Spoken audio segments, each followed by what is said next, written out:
hello' everyone এইমাৰ্ছ ক্লাছৰ অন্য এটা ভিডিঅ'লৈকে আপোনাৰ সকলোকে ৱেলকাম জনাইছোঁ আজি 26 আগষ্টত বড়োলেণ্ড ইউনিভাৰ্চিটিয়ে BEd MAd কাউন্সিলিঙৰ যিটো এডমিশ্যন নটিচ আছিলে সেইটো তেওঁলোকে পাব্লিছ কৰিছে আৰু সেই পাব্লিছ কৰা মতে কোনবিলাক ষ্টুডেণ্টে যাব কোনবিলাক ষ্টুডেণ্টে কেতিয়া কাউন্সিলিঙৰ কাৰণে যাব লাগিব MAdৰ কোনবিলাকে কেতিয়া যাব লাগিব ডকুমেণ্টছ কি লাগিব সকলো কথা আমি আজি ডিছকাছ কৰিম ঠিক আছে আৰু গোটেই প্ৰচেছটো কেনেকুৱা হ'ব সেইদিনা ৰাতিপুৱাৰ আপোনালোকক মই ডিছকাছ কৰি বিতংভাৱে বুজাই দিম তো যিখিনি তেওঁলোকে কোৱা হৈছে যে যিবিলাক ষ্টুডেণ্টছৰ ৰেংক 100ৰ পৰা 400ৰ ভিতৰত আছে তেওঁলোকে 29 তাৰিখে ৰাতিপুৱা 10 বজাত যিটো নীলেশ্বৰ ব্ৰহ্মা অডিটৰিয়াম আছে তাতে গৈ উপস্থিত হ'ব লাগিব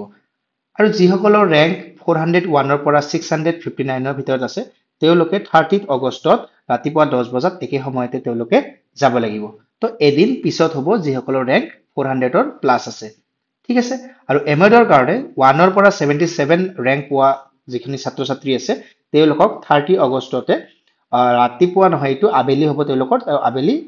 1টা বজাত বা দুপৰীয়া ক'ব পাৰে দুপৰীয়া 1টা বজাত তেওঁলোকৰ কাউন্সিলিং প্ৰচেছটো ষ্টাৰ্ট হ'ব বুজি পালা কথাটো এতিয়া এটা কথা মন কৰিব কাউন্সিলিঙৰ ফৰ্ম যিটো আছে এই পিডিএফটো তলতে দিয়া আছে আপোনালোকক মই পিন কমেণ্টত লিংকটো দি দিম আপোনালোকে ডাউনলোড কৰি এইখিনি ফৰ্মটো ফিল আপ কৰি ল'ব আপোনাৰ চিৰিয়েল নাম্বাৰ কেণ্ডিডেটছৰ নাম ফাদাৰ্ছ নেম মাদাৰ্ছ নেম যিবিলাক আছে আপোনালোকৰ category wise caste categories permanent address যিবিলাক আছে আৰু কোনবিলাক কি ডকুমেণ্টছ লাগিব ডকুমেণ্টছৰ কাৰণে মই ইয়াৰ আগতে আজি ৰাতিপুৱা সোনকালে এটা ভিডিঅ' আপোনালোকক দিছোঁ তাতে আপোনালোকে গোটেই এডমিশ্যন প্ৰচেছটো আপোনালোকে চাব পাৰিব তাতে কোনবিলাক ডকুমেণ্টছ আপোনালোকে লৈ যাব লাগিব সেইখিনি কথাও তাতে কোৱা হৈছে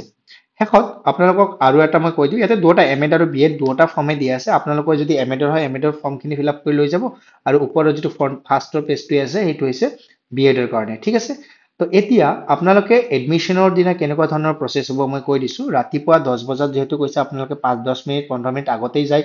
হলটোত উপস্থিত হ'ব যিসকলৰ ৰেংক 1ৰ পৰা 400 আছে 29ত গৈ যোৱাৰ পিছত আপোনালোকে তাতে দেখা পাব যে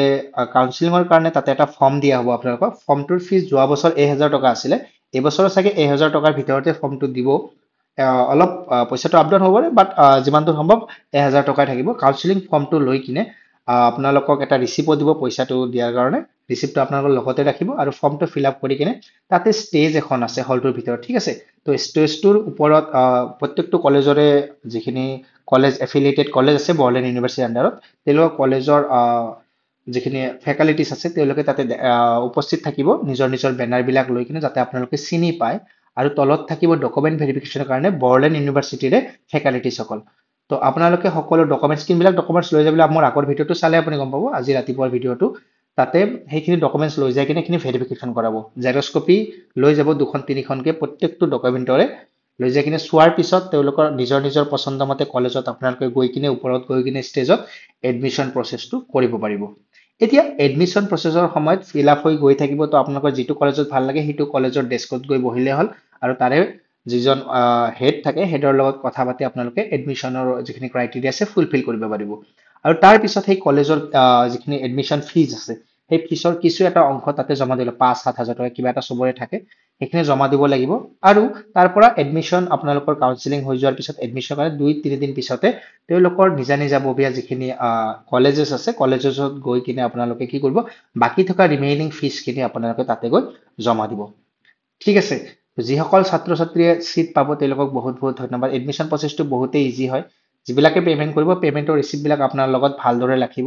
ডকুমেণ্টছখিনি গোটেইখিনি লৈ যাব এখন দুখনকৈ পাছপৰ্ট চাইজ ফটোৰ পৰা আৰম্ভ কৰি যিখিনি ডকুমেণ্টছ লাগে বা কেনেকুৱা ক্ৰাইটেৰিয়া আছে সকলো মই কৈ দিছোঁ গোটেইখিনি আপোনালোকে লৈ যাব আৰু সেলফ এটেষ্টেড কৰি লৈ যাব আপোনালোকে জেৰক্সৰ তলত নিজে নিজে সিগনেচাৰ কৰি লৈ যাব ঠিক আছে তো 1000 টকা তাতে যাব আৰু 5ৰ পৰা 7000 টকা আপোনালোকে এডমিশ্যন প্ৰচেছ আৰু বাকী পইচাখিনি আপোনালোকে পিছলৈ দিলেও কলেজত গৈ কিনে দিলেও হ'ব আৰু কলেজত যিদিনা যাব যেনেকুৱা ধৰণৰ বড়োলেণ্ড ইউনিভাৰ্চিটি কাউন্সিলিঙৰ সময়ত আপোনালোকে জেৰক্স কপি জমা দিছিলে এটা কপি গোটেই ডকুমেণ্টছৰ তেনেকুৱা আৰু এটা কপি আপোনালোকৰ কলেজতো জমা দিব লাগিব যিটো কলেজত আপোনালোকে এডমিশ্যন পায় ঠিক আছে আৰু পিছৰ দিনা যিটো 30 আগষ্টত যিটো আপোনালোকৰ সেই হ'ব এডমিশ্যন প্ৰচেছ হ'ব 30 আগষ্টততো ষ্টুডেণ্ট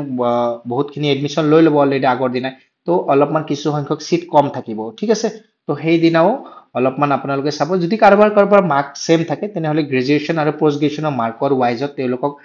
প্ৰিফাৰেঞ্চ দিয়া হ'ব তো সেইটো আপোনালোকে চাই ল'ব তো এইখিনি আছিল কাউন্সিলিং প্ৰচেছৰ কথা আৰু ডিটেইলছত ভিডিঅ' লাগিলে বা যিসকলে চিট পোৱা নাই তেওঁলোকে কেনেকুৱা ধৰণৰ একশ্যন ল'ব পাৰে সেই হিচাপত মই আৰু এটা ভিডিঅ' দি দিছোঁ সেইখিনি আপোনালোকে চাই কিনে কনফিউজন গোটেইখিনি দূৰ কৰি ল'ব পাৰিব ঠিক আছে তো ভিডিঅ'টো শেষলৈকে চোৱাৰ বাবে বহুত বহুত ধন্যবাদ বাই বাই